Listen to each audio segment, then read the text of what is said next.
The time has come to finally review my favourites of the Thor trilogy. So, let the games begin.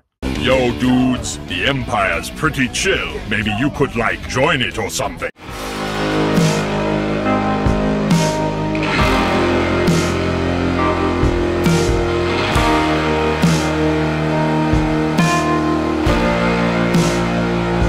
Everyone, Lucimus Prime here, so it's time for another review in Marvel Cinematic Universe Infinity Saga Marathon reviews I'm doing, and this time, guys, it's going to be for another movie in Phase 3 of the MCU, and that film, of course, is all of the 17th installment of it, and that, of course, is none other than 2017's THOR RAGNAROK, directed, of course, by Taika Waititi. So, now, when it comes to how this film was made, so a third Thor film was confirmed in January 2014, and Craig Kyle and Christopher L. Yost began work on the screenplay of it, and the involvement of Chris Hemsworth and Tom Hiddleston was announced by October as well, and Taika Waititi joined the movie to direct it a year later after the director of Thor: Dark World, Alan Taylor, chose not to return, and you know I can't say blame him.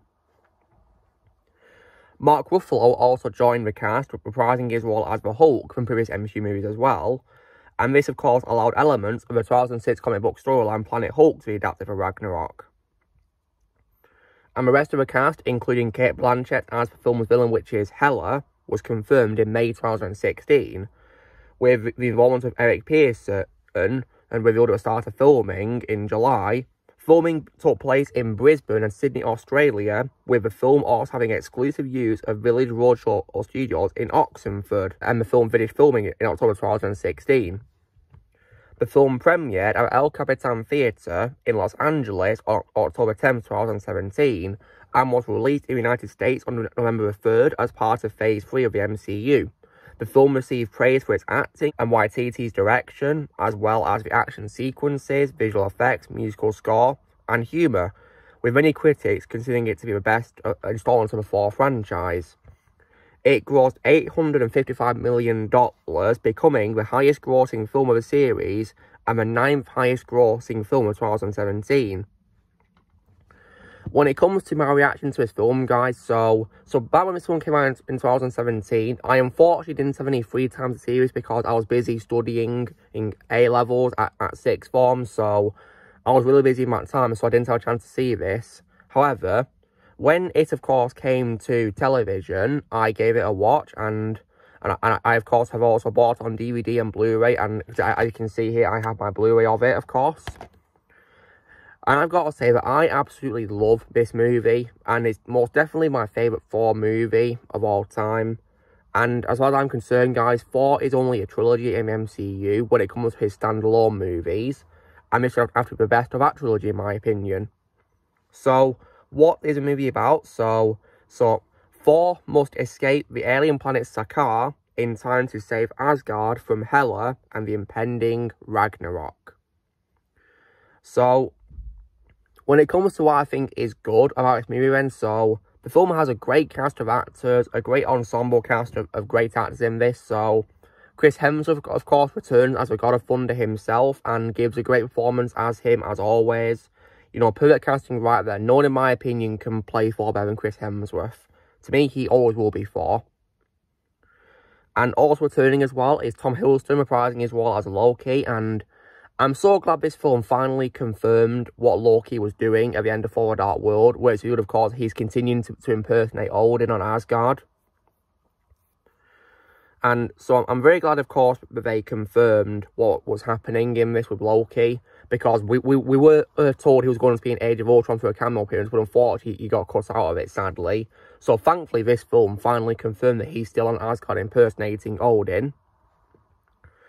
And Tom Hiddleston gave a great performance in this, as always, as Loki, continuing to portray the God of Mischief really well. And just like with Chris Hemsworth as Thor, I wouldn't cast any actor other than Tom Hiddleston as Loki in live action. Also returning as well is Idris Elba as Heimdall as well. And he was once again great as always as Heimdall, and Heimdall is one of my favourite roles of Idris Elba, and I think he once again played him very well in this movie. And I think he did a great job playing him. Although maybe he did deserve a bit more screen time, in my opinion, because he didn't show up until over an hour into the movie, sadly. But I still think with what he had, Elba still gave a great performance as him. And I also, as well, definitely as well like the return of Sir Anthony Hopkins as Odin as well. Anthony Hopkins is one of my favourite actors of all time, and apparently he nearly backed out of doing this movie, but he changed his mind when he liked the script he was given and the story. So he did this movie when he saw that he liked the script. And I think with what he had in this film, he did a good job. But there is a bad quality I do have with Odin though in this film, which I'll get to. And also returning as well are the 3 actors who reprised the roles as the Warriors 3. So we, of course, have Tadano Asano returning as Hogan, and also Zachary Levi as Fandral, and also Ray Stevenson, may he rest in peace, as Volstagg. Yeah, it's very sad that Ray Stevenson passed away. Rest in peace to Ray. We definitely lost him way too soon. Rest in peace, Ray. And when it comes to other characters who return as well, if we're talking about not just from THOR's trilogy, but also from other films at MCU, we also, as well, get a pretty cool scene featuring Doctor Strange, because if you guys, of course, recall from the Doctor Strange movie, of course, from the previous year, in the mid-credit scenes, we can see him offering to help Thor when he arrives. So, and this film, of course, leads on from that, which is pretty cool. And it was very nice to see Strange in this, and we got to see him using his powers and helping Thor locate his father. So that was really good, and I definitely think as well the scene where he kidnaps Loki and puts him in a loop of like a hole falling for half an hour, as Loki says, is just absolutely hilarious in my opinion, just really funny. When Loki, he yells that he's been falling for 30 minutes, it makes me die of laughter every time. It's just so funny. And also as well, when it comes to new characters in this, of course, as well, I think the best part of this film when it comes to a new cast was most definitely, of course, the villainess Hela, who was played by one of my first actresses, which is Cate Blanchett, and she gave a really amazing performance in this, and I think she was so great in her performance as Hela, and she was definitely a very compelling and threatening villainess, in my opinion. Definitely a massive improvement compared to Malekith from the previous Thor movie, in my opinion. Maybe even slightly better as well than Loki from the first movie as well. But she was definitely great out of the 3 villains from the trilogy. In my opinion, the best out of the 3 villains.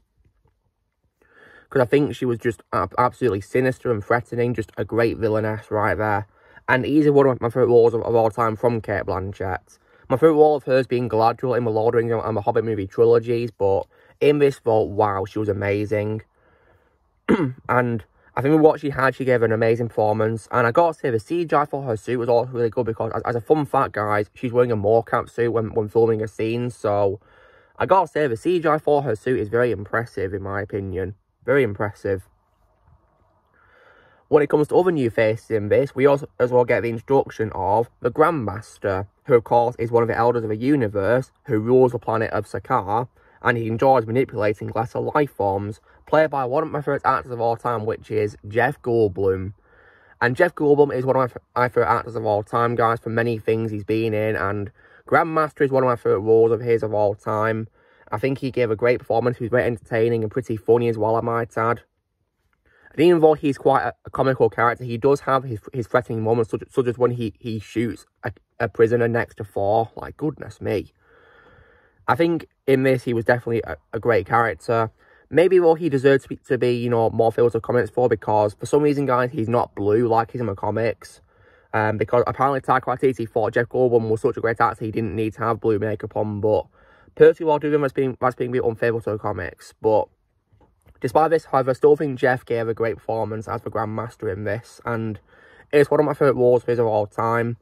And my favourite role of his will always be Ian Malcolm in Jurassic Park, but that role's never going to change for me. In my opinion, Ian Malcolm will always be his best role. But I still think as a Grandmaster, he was great. Really great in this.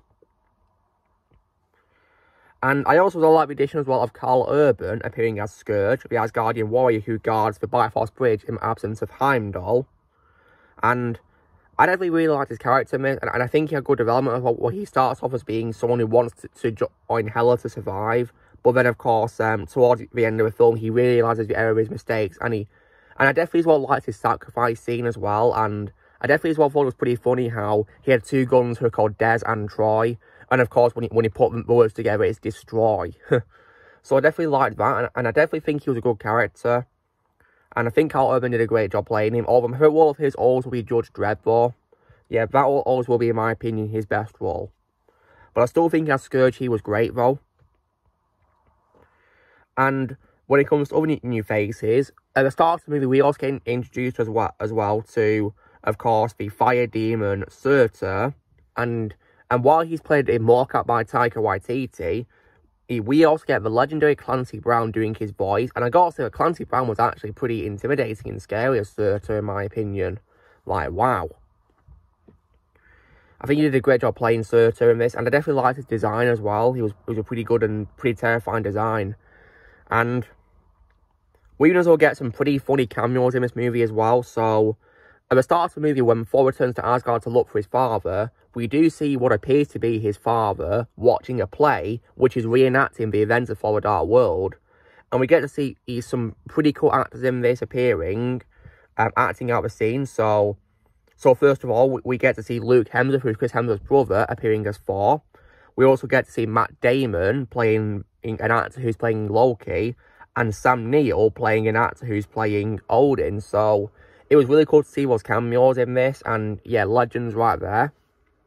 And speaking of legends as well, we also get a pretty funny cameo appearance by the legendary Stan Lee, may he rest in peace, where he appears as a barber on Sakaar who cuts Thor's hair using a special spinning device.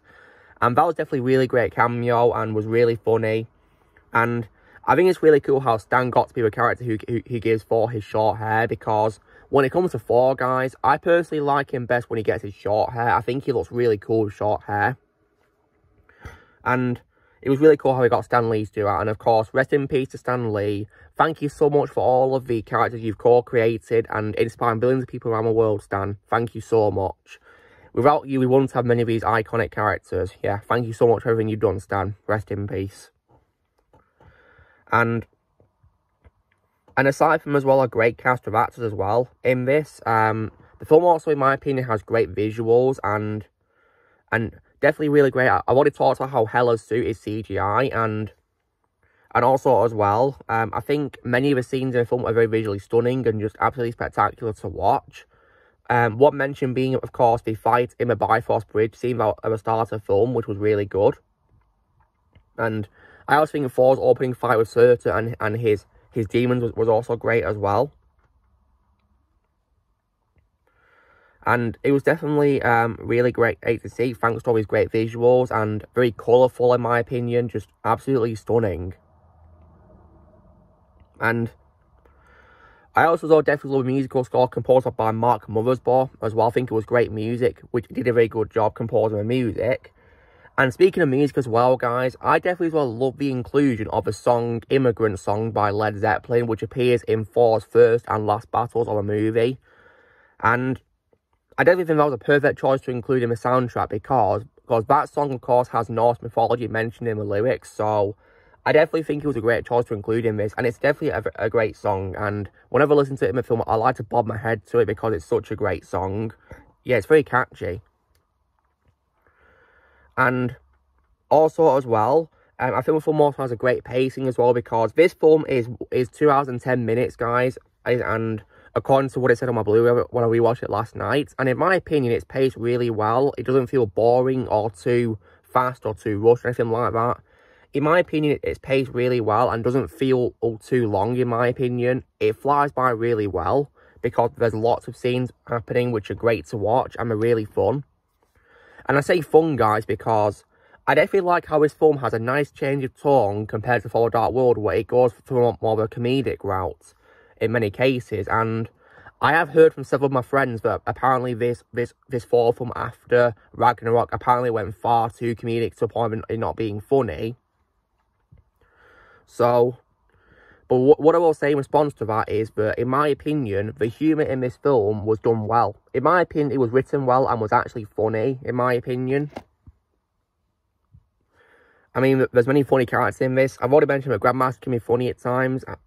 And of course, the scene where Loki falls out to a hole after he's been falling for 30 minutes. And I definitely think as well that Taika Waititi himself was also really funny as Korg as well, because he plays Korg by voice and motion capture in this movie. And I think he did a very good job playing Korg. And the CGI film was also great too, I might add, as well. And also as well, I don't think the fight scenes in this film were really good too, in my opinion. I've already talked about THOR's first fight with Surtur, and I don't think the gladiator arena scenes in Takara are also great as well, in my opinion. And they definitely, of course, pay lots of homage to Planet Hulk, which is really cool. I definitely love that. And I think also as well the final fight, of course, which results in the destruction of Asgard, was also great too and very visually stunning. And it was also really cool how, despite, of course, losing Mjolnir to Hela, who destroys it, Thor is able to control the lightning using just his hands, thanks to, of course, a vision of his father. So I definitely did like that. And so, yeah, this film was definitely really great. And there's also a very exciting mid-credit scene as well, which, of course, shows that Thor's ship, which he's taking his people to Earth on, is being intercepted by a large spacecraft. And, of course, if you look at the design of the ship, it belongs to none other than Thanos. That's pretty exciting, isn't it? So yeah, I definitely really love this movie, guys. In my opinion, the best of Thor trilogy. However, there are some bad qualities I do have of it. So I've already talked about, of course, how I think that some characters deserve more screen time, like Heimdall, for example. I do think Hela also deserved a bit more as well, in my opinion. I mean, Cate Blanchett was amazing for what she had, but I do think she deserved more screen time, in my opinion. And also, as well, when it comes to Hulk being in this film, guys, I thought it was cool how he was in it, as it was, of course, a reference to Planet Hulk, but one thing that I found questionable was how he was voiced by Mark Ruffalo and not Lou Ferrigno. And I will say that when it comes to Mark Ruffalo's voice as Hulk, in my opinion, it feels a bit off, to be honest. Like, it doesn't feel, like, as deep as Lou Ferrigno's voice, in my opinion. Like, I wish we got Lou Ferrigno back, or maybe, yeah, if he wasn't available, they could have got Fred Tarshaw to voice Hulk. In my opinion, the greatest Hulk ever, so they could have got him back, but sadly not. But it was cool to see Hulk wearing his gladiator armor in this as a nice homage to Planet Hulk, but I do wish that Lou Ferrigno voiced him, though. And I do feel as though that Hulk talked a bit too much in this movie, which is not really what Hulk is supposed to do. It was a bit confusing, really. It kind of felt like it was Bruce Banner playing Hulk, and not, you know, the Hulk persona on its own, really. You know what I mean? And also, as well, when it comes to Warriors 3, while they were good, in my opinion, what they had, I personally didn't like how, of course, they unfortunately got the Alien 3 cliche from Hela and got killed instantly. Like, that really broke my heart because they're such good characters, in my opinion, despite not really appearing much in the previous two movies. Especially, as well, Volstag's death scene, because after Ray Stevenson passed away, of course, early this year, his death scene in Ragnarok really hits harder now when I rewatch it, so it's very sad. But they all ended up dying like that, just so early into the movie. It was quite disappointing, in my opinion, I might say. And another character I also don't like in this movie, who I think is very annoying, is probably, of course, Valkyrie, who is played in this by Tessa Thompson. Like, I mean, where do I start? So, she doesn't look like a character in the comics at all. And also, as well, she's so annoying as well. I just couldn't stand her in this. Now, don't get me wrong, guys. I like Tessa Thompson in other things. My favourite role of hers is Bianca in the Creed movies. And I did also like it in the Netflix movie Annihilation. But in this, though, I really didn't like Valkyrie. I thought she was really annoying. I mean, this is one of two roles I've seen from Tessa which I don't like. Alongside, of course, Molly in Men in Black International, as I call it, Men in Black Woke National. And Valkyrie is just such an annoying character, in my opinion, and was not written well. They didn't even develop her backstory properly either, in my opinion, which I also did not like. And when it comes as well to Odin in this, while I thought Anthony Hopkins was great with what he had in this movie, I personally didn't like his death scene in this movie, to be honest. I think it was poorly executed, to be honest, and it was not handled that well, in my opinion, and they were trying to make it emotional, but I personally didn't find it emotional, guys. I just thought it was underwhelming and not well done, in my opinion. They could have executed it a lot better. But sadly, of course, that didn't work, did it? He just vanishes into thin air like that. I mean, I did like the vision at the end where he encourages Thor to use his powers from only his hand, despite losing Mjolnir. But other than that, I do think his death scene needed a proper execution, to be completely honest. So that was just disappointing, really. And when it comes as well to songs in this, while I did love Motorsport soundtrack, and of course included Immigrant Song, there is one song that I didn't like the inclusion of course, which is the inclusion of Pure Imagination in a scene where Thor is being shown around Sakar before he meets the Grandmaster. Because that's of course from the film I hate, which is Willy Wonka and the Chocolate Factory. So yeah, no offense to you guys who like it, but that's an example of a film I hate that people like. So yeah, I personally was annoyed when I heard that song because I can't stand it. Because that's from the film I hate that people like. So yeah. And another thing I also didn't like in this is, while I love the mid-credit scene because it sets up Infinity War, I really hated the post-credit scene where Grandmaster confronts his former subject, X and all that, in the scrapyard. Like, I'm thinking, really, what was the point of that? Yeah, that post-credit scene was just so dumb. I really didn't like that scene. But long story short though, guys, Thor Ragnarok, to me, always will be the best Thor movie. And as far as I'm concerned, guys, it's the last Thor movie, to me, of the standalone ones. To me, Thor only had a trilogy of standalone movies, and he, of course, featured in the Thor Avengers movies and others too, of course. I like to pretend, of course, that this fourth film, which I named Walk and Blood, because there's nothing bad news about it, does not exist. So, yeah. If I was to give Thor Ragnarok a score out of 10, guys, I'd probably give it, of course, a very solid score of 9 out of 10. If those bad qualities weren't there, guys, which I've taught, I'd probably give it a 10 out of 10, but because of bad qualities, to me, it's a 9 out of 10, so yeah. So guys, this is me doing my review for 2017 for Ragnarok, a great movie from that year, of course, which is definitely a big surprise, because that year was full of bad films, in my opinion. This film, however, is definitely an exception, because I think it was great. So you know our drill, guys, be sure to give this video a like. Also, be sure to let me know in my comments what you guys think of Ragnarok. If you've seen it on comments below, what you think of it. Also, be sure to join Team Prime by pressing subscribe and videos coming in the future. If you would like to be a member, you can restore on using a piece lads or in the description, and I'll see you all later.